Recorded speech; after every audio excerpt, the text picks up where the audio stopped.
So ito mga idol, mga kaibigan, tapos na natin i-change oil yung Toyota Wigo ni ni Bossing Kano. Talagang bumabalik pa rin talaga dito siya sa atin kasi nga ayaw niya sa iba. Suking-suki talaga yan dito. Ayan, pinapandar na natin, So hindi na natin pinakita kung paano paglagay ng oil filter kasi may upload na tayo dito ng Toyota Wigo. So yung ginamit niyang langis, ayan, fully synthetic, tapos pinakita niya yung oil filter, tapos ito mga filter, mga pinalitan natin, air filter tsaka cabin filter sa aircon.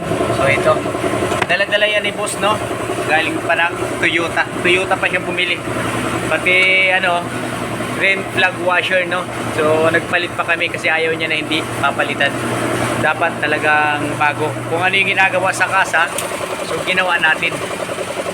Ngayon mga boss, papatay na muna natin yung engine, para ma-check natin yung langis, dahil yung pinalagay niya ay 2.7 liters lang. Yes, siya nagsabi na 2.7 liters lang yung ilalagay natin, pero ang nilalagay natin dito mga boss ay 3 liters sa Toyota Wigo. Karamihan.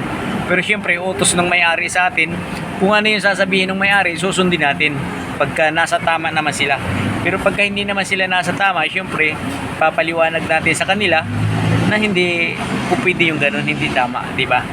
So pag tama naman sa tingin natin, so hayaan natin, sundin na lang natin kung ano yung gusto ng customer, para hindi kayong dalawa magkatampuhan or magkagalit, di ba? Kasi dapat yung customer laging tama yan, tandaan niyo yan. Kahit na ano pang gawin natin, mga mekaniko, gumagawa tayo sa mga sasakyan nila, so dapat laging tama yung customer, pag nasa tama naman sa tingin nyo, okay. Pero pag wala naman sa tama, so doon na tayo mag-react, di ba? Ipapaliwanag natin sa kanila ng maayos. So switch off natin, para ma-check natin yung engine oil ni Sir sa 2.7 liters yung pinalagay niya.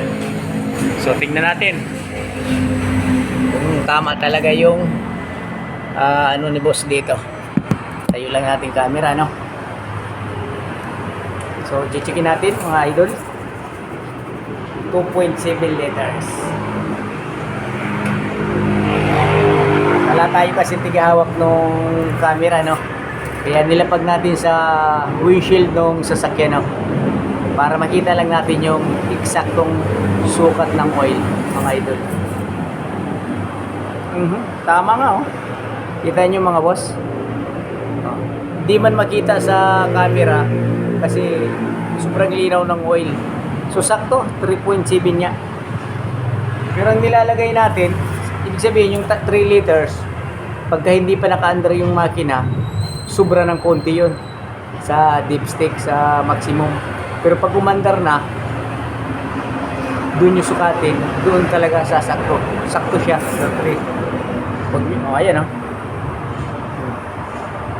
kita nyo. So 2.7 liters. So kung pwedeng ganun, magtitira tayo ng konti. Yan. So Toyota Wigo mga boss. Yan. So natapos na naman natin, pangalawang customer na to. Yung kanina Toyota Fortuner, napakalaki, so hindi na natin na video, yung ginawa sa Toyota Fortuner. Nag-picture lang tayo kasi nga ganun na ganun pa rin naman, puro lang naman change oil yan. Alright mga idol, so ayun mga boss, eksakto pinakita natin sa kanya yung oil level niya sa dipstick. So saktong sakto. Tapos syempre may sobra pa siya, papadala natin yung sobra na langis kasi nga kanya yan Sir, sobrang oil. Iwan nyo na. Okay. Kahit dinit daw. So, iiwan niya na. So, okay. Okay. So, thank you very much, sir. Air filter, brand new. And aircon filter. Alright, thank you mga idol. Ganun lang. Kailangan kaibigan natin yan. Okay, sir. Give a tip. Salamat po. Salamat. Nakaintindi pala sir ni Tagalog. Thank you, sir. Sa susunod muli ng change oil.